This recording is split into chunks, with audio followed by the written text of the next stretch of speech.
del Padre, del Hijo y del Espíritu Santo. Amén.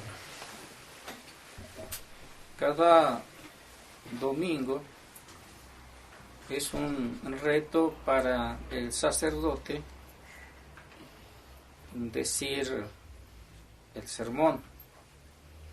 Ustedes piensan que es una cosa fácil, quizá pensarán eso, pero no así para el sacerdote, que debe pedir luz a lo alto para poder transmitir algo de utilidad a las almas que lo están escuchando.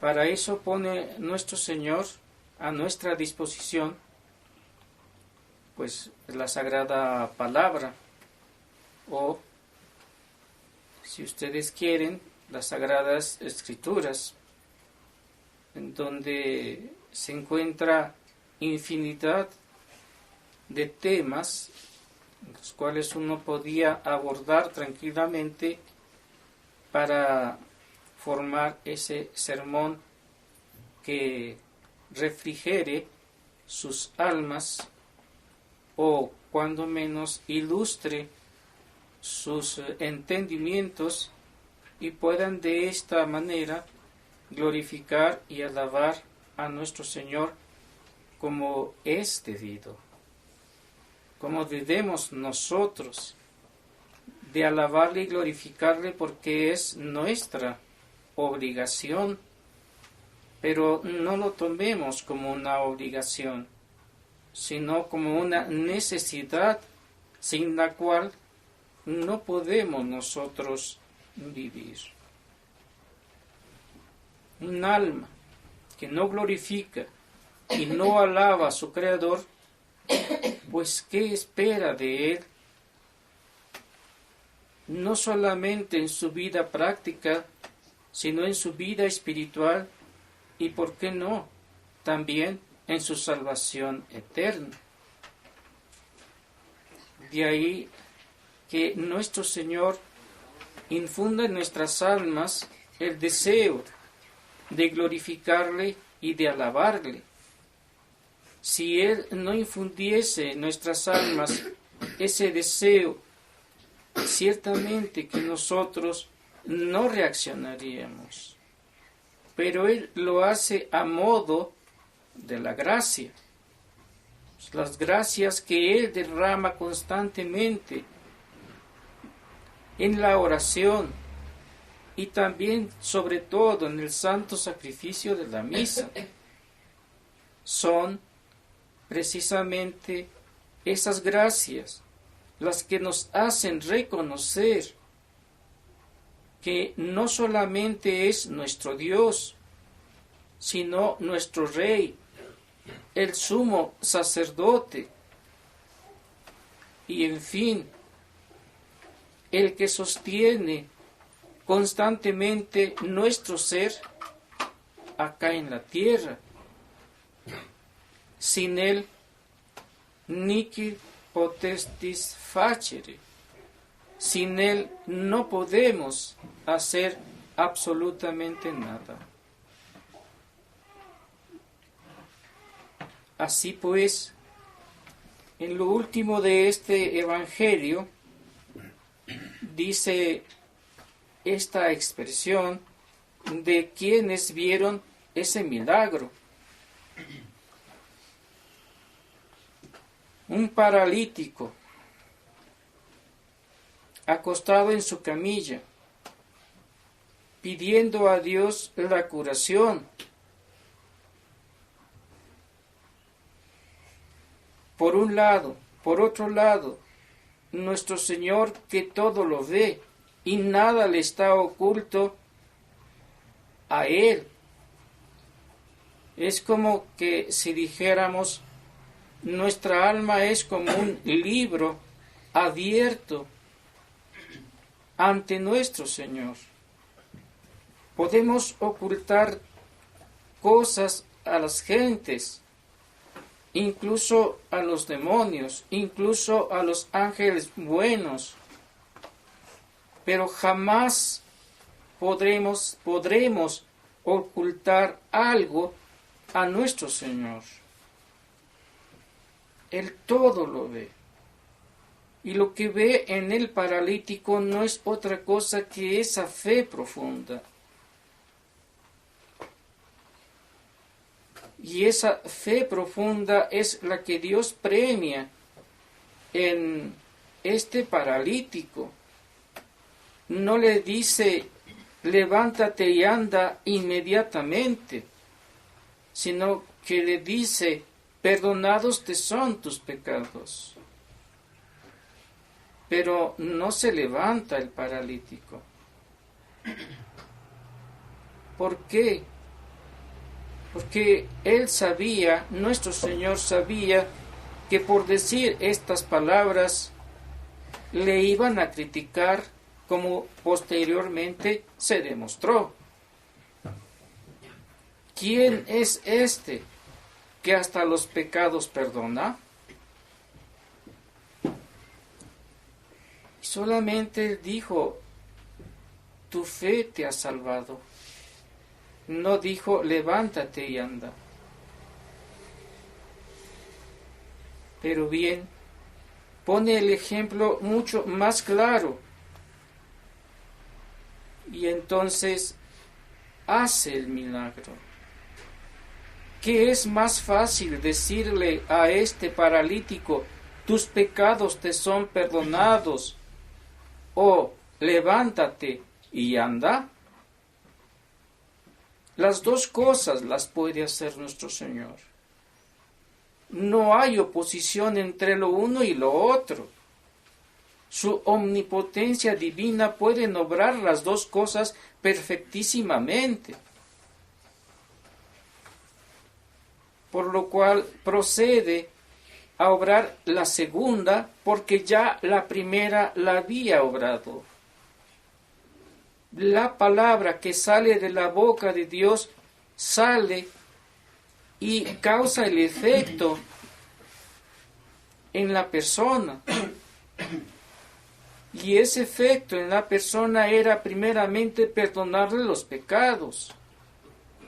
Y se los perdonó. No es que estuviera bromeando nuestro Señor. No es que estuviera allí jugando con la salud de este hombre. En el primer milagro obró la curación de su alma, que estaba contaminada y que a la vez estaba llena de pecados, razón por la cual estaba paralítico. Pero en segundo lugar, obra sobre el cuerpo. Y en el cuerpo también tiene ese dominio muy especial. Y le dice que es más fácil decirle, te son perdonados tus pecados, o dice él, o levántate y anda. ¿De qué se maravillan las gentes? Quizá también nosotros, si hubiésemos estado en ese milagro, nos hubiésemos maravillado. ¿Por qué? Tantos milagros obró nuestro Señor mientras estuvo en su vida apostólica, que en realidad no se pueden contar. Los evangelistas solamente narran una parte de ellos, y de esos solo los más sorprendentes, los que pueden llamar nuestra atención, los que pueden mover nuestro corazón, o los que pueden convertir nuestras almas. Porque el milagro tiene esa cualidad que está hecho no solamente para la persona que lo recibe, sino también para todo el auditorio que está alrededor de nuestro Señor.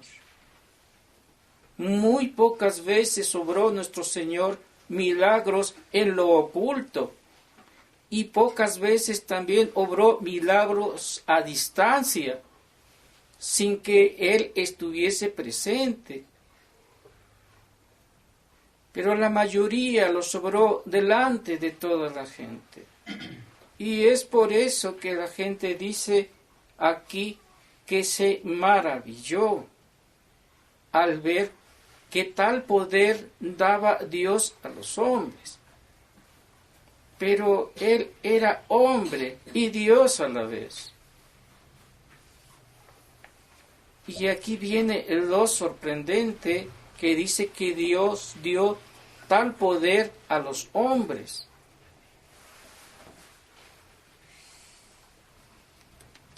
¿Es que acaso este milagro no hace referencia también al sacramento de la penitencia?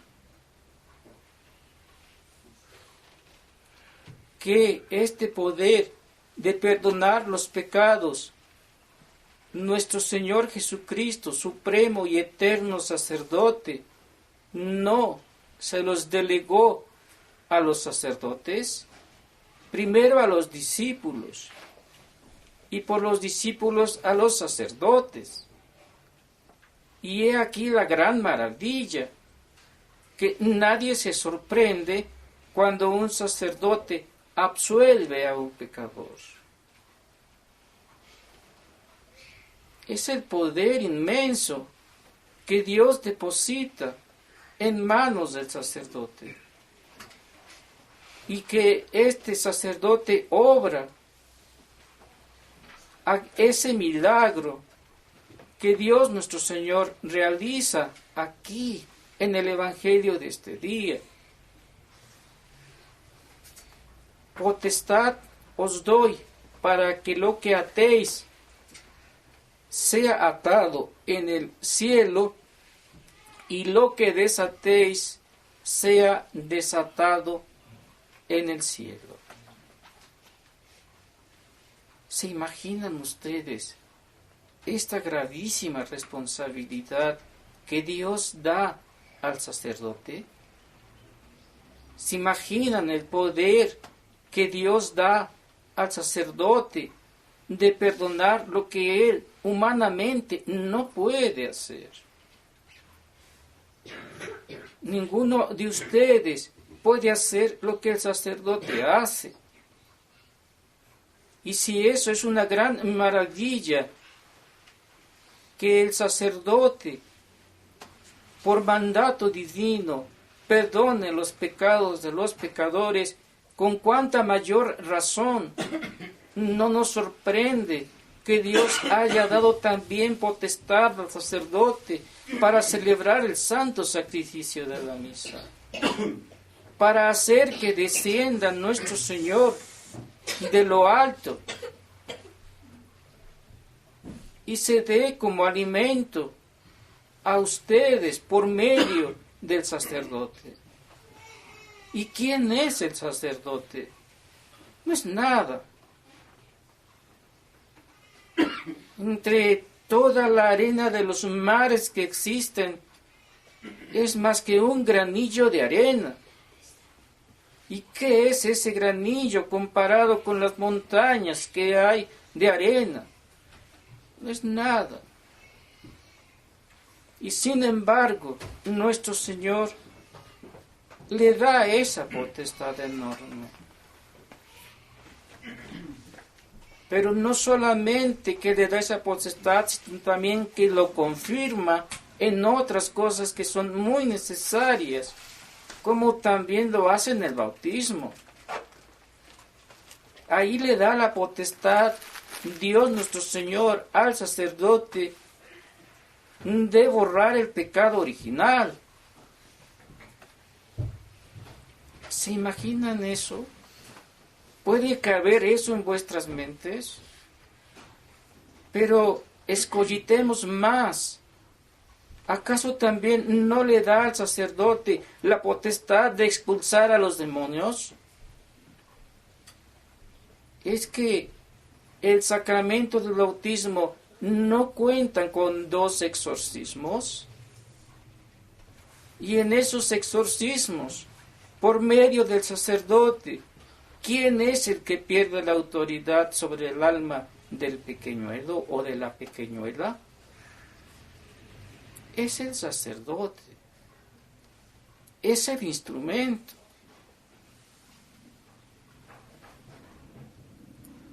Y viene otro poder más grande que realiza el mismo sacerdote, que es el de aplicar otro sacramental mucho más profundo y mucho más grande, como lo es el exorcizar. Cierto que no todos los sacerdotes tienen este don o esta gracia especial, sino solamente aquel a quien Dios ha elegido para tal ministerio. Pero no deja de sorprendernos la cantidad, o por decirlo así, el poder que Dios nuestro Señor da a una criatura miserable, a una criatura como ustedes. Pero el tan solo hecho de haberlo elegido, aunque no sea digno él de haber sido elegido, lo constituye en una altura mucho mayor y lo hace dispensador de los ministerios o de los sacramentos que él instituyó. ¿No os parece es una cosa sorprendente y admirable? Preguntémosle al paralítico, ¿cuántas almas de nosotros están en ese estado de paralítico? ¿Cuántas almas movidas por la gracia acuden al sacramento de la penitencia para obtener eso que dice nuestro Señor? Levántate, toma tu camilla y vete. O también que dice, tu fe es muy grande, hágase como tú quieres. Y otras tales expresiones que utilizó nuestro Señor y que podemos utilizar también nosotros.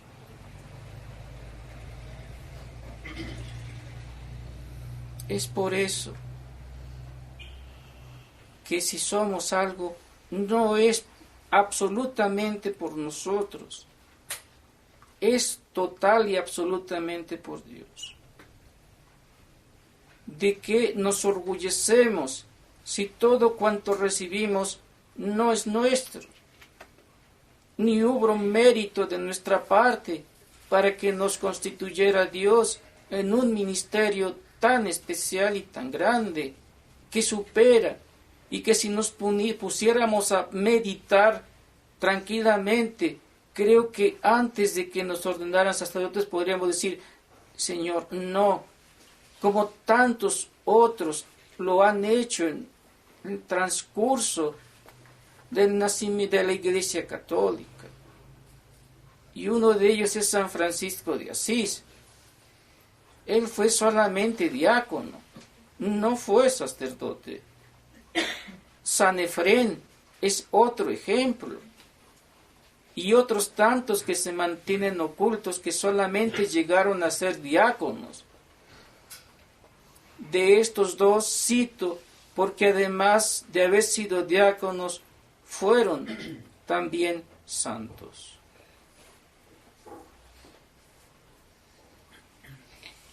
De ahí entonces que el que recibe este ministerio por elección divina deba necesariamente reconocer su nada y su miseria,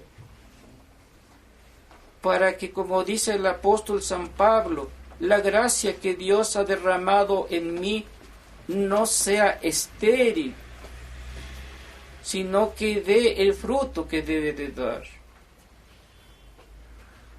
No para su gloria ni para su alabanza en sí mismo, sino para gloria y alabanza de nuestro Señor.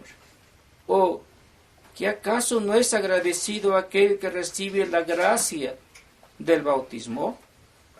¿No es agradecido aquel que también recibe la gracia de la confirmación? ¿Y qué más decir del sacramento del sacerdocio? Y así sucesivamente. Pero también dentro del mismo sacerdocio, el alivio que recibe el alma cuando se encuentra libre de las ataduras demoníacas que lo sujetaron durante muchísimo tiempo, lo postraron e hicieron mucho daño. Creo que estas almas son muy agradecidas y comprenden la grandeza y la magnificencia de Dios nuestro Señor y agradecen también a Dios el que Dios haya dado esa potestad a los sacerdotes también de expulsar a los enemigos del género humano que torturan las almas de las personas. Mucho, demasiado debemos agradecer a nuestro Señor y no nos cansaremos de agradecerle.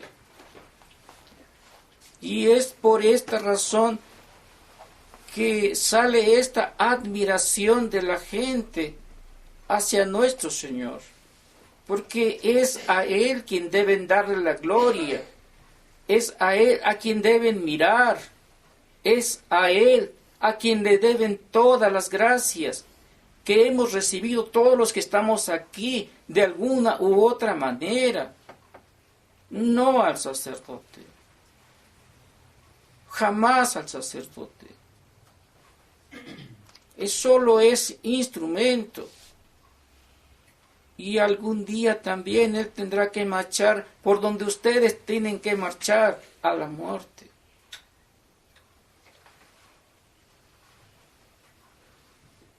Es por eso que también ustedes deben pedir por los ministros de nuestro Señor.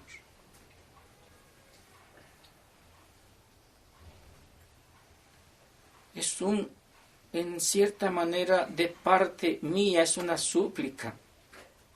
Recen por nosotros. Porque nos necesitamos mutuamente. Ustedes al sacerdote y el sacerdote a ustedes. Porque este es el conducto que Dios ha puesto para que se comuniquen con Dios más directamente. Y de ahí el sacerdote con la Santísima Virgen María y así sucesivamente.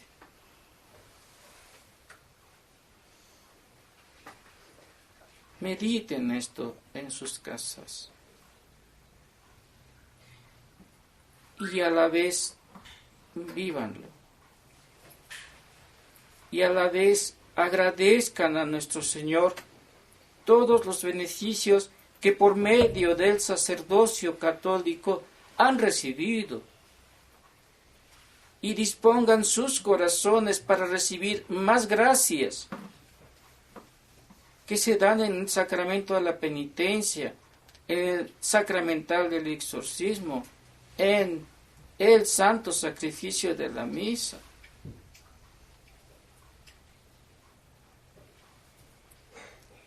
Sed agradecidos, dice San Pablo, a nuestro Señor, porque Él obra maravillas, no solo en la naturaleza, sino principalmente en las almas.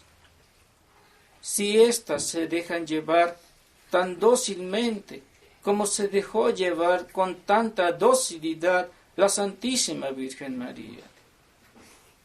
Es nuestro ejemplo ella. Y deberíamos estar súper admirados por todas las cosas que he hecho en la Santísima Virgen María. Y que esa admiración nos permita la gracia de acudir con mayor confianza a ella,